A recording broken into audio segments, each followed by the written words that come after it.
Almost 1 in 4 children in Britain live in poverty, but the government doesn't really care much about this. The suffering of many families could soon become even worse. In English schools, Advent means packing presents. Every year, students are asked to fill a shoebox with what a poor child might need: colored pencils, a puzzle, or a small stuffed animal, sunglasses, or glitter nail polish. And don't forget the toothbrush. And the students are then told that the boxes will be sent around the world as Christmas packages to poor children. While parents argue about whether missionary American evangelists are behind the campaign and poor children need sunglasses, there are 138,930 children in England who don't even have a permanent home this Christmas, let alone receive Christmas packages. They move back and forth with their parents between social housing, bed and breakfast rooms, and hostels, living in constant uncertainty. Around 23% of children in Great Britain, or around 3.3 million, are affected by so-called absolute poverty. This means that the real income of their parents' household is less than 60% of the median British income. Poverty in Great Britain has improved over the past 20 years due to better labor market conditions and more support for socially disadvantaged households. But because the special payments for the corona pandemic were expiring and inflation is particularly difficult for low-income households, the situation of many families is now getting worse again. The Resolution Foundation estimates that 12 million people will be living in absolute poverty next year, including more than 4 million children. According to the Child Poverty Action Group, more than 1 million children are already living in misery. And this means that parents cannot even regularly afford accommodation, food, heating, lighting, clothing, shoes, and necessary hygiene items. The number has almost tripled in the past 5 years. And the problem cannot be blamed on migration. According to the Joseph Rowntree Foundation, 72% of people living in squalor are British. How is it that so many people are affected by poverty in one of the richest Western countries? Today's low-wage jobs, zero-hour contracts, and bogus self-employment are so often so poorly paid that they cannot lift a family out of poverty. And that's why there are entire streets in big cities where families survive on state aid, where the third generation already says they are on the sick and too sick to work. And more than 2.6 million people are no longer economically active in Great Britain. That's 500,000 more than before the corona pandemic. The Centre for Social Justice recently published a study entitled Two Nations, a reference to the divided British society between rich and poor. It says, "For the families, work is hardly worth it anymore. Their lives are shaped by generations whose families have broken up again and again, whose environment is torn apart by drugs, alcoholism, and crime. They live in miserable, unaffordable, and unsafe living conditions, and they are sick. Many children are born poor, and more than half are born to mothers who are not married or do not have a permanent partner. Around 23% of British families have only one parent in the home, unlike in the EU, where this applies to an average of 13% of households. The class difference is striking as well. According to the Centre for Social Justice, 71% of parents with good earnings are married, while only 34% are married to socially disadvantaged parents. Cultural reasons also play a role. The proportion of single parents is rather low among people of Asian origin.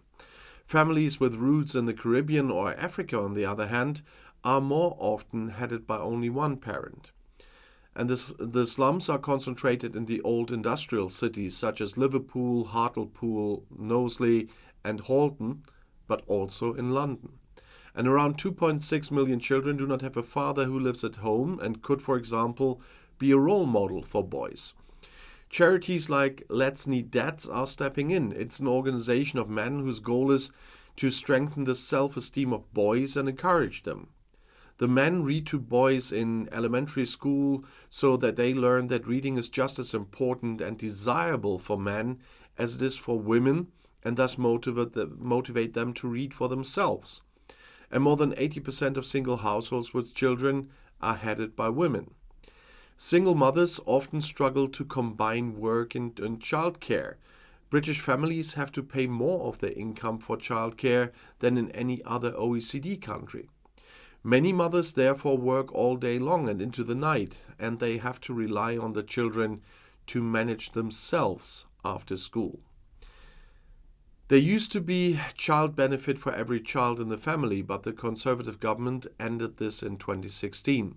Since then, support has only been available for 2 children.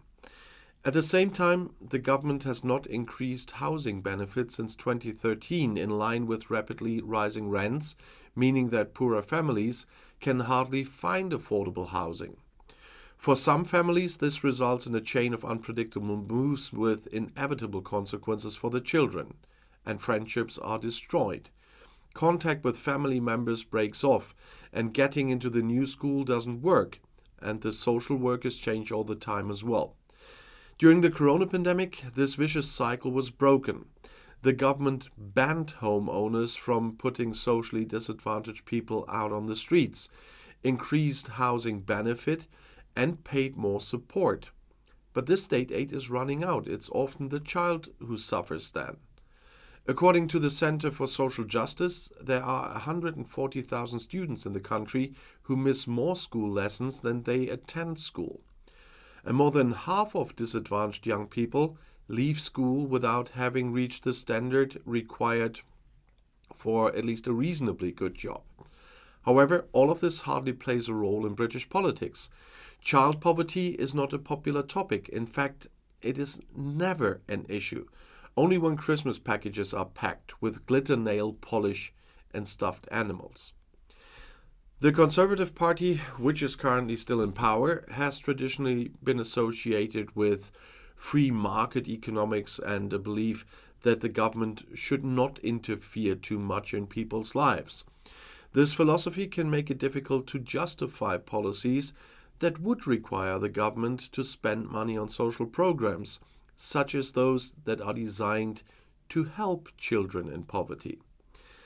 Another factor that may be contributing to the government's reluctance to address child poverty is the rise of populism in the UK.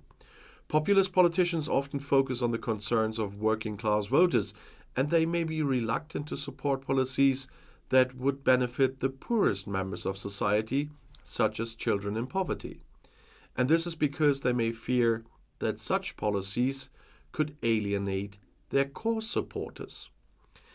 Despite these challenges, there are a number of things that the British government could do to address child poverty.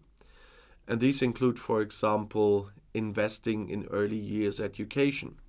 Research has shown that early years education can have a significant impact on children's outcomes in later life. The government should increase funding for early years education programs such as Sure Start, or, of course, raising the minimum wage. Low wages are a major cause of child poverty. The government could raise the minimum wage to ensure that all workers can earn enough to support their families, and that should be the least. And another point would be investing in affordable housing. The lack of affordable housing is a major problem for many families in poverty. The government could invest in building more affordable housing, or it could provide more support to those who are struggling to pay their rent or mortgage. And of course, one of the major points is to improve access to education and healthcare. Children in poverty often have less access to education and healthcare than their wealthier peers. The government could improve access to these and by investing in schools, hospitals, and other public services, but that's a bigger issue that affects even more people. And if you want to know more, the next video is right here on the end screen. I'll see you there. I'll be back.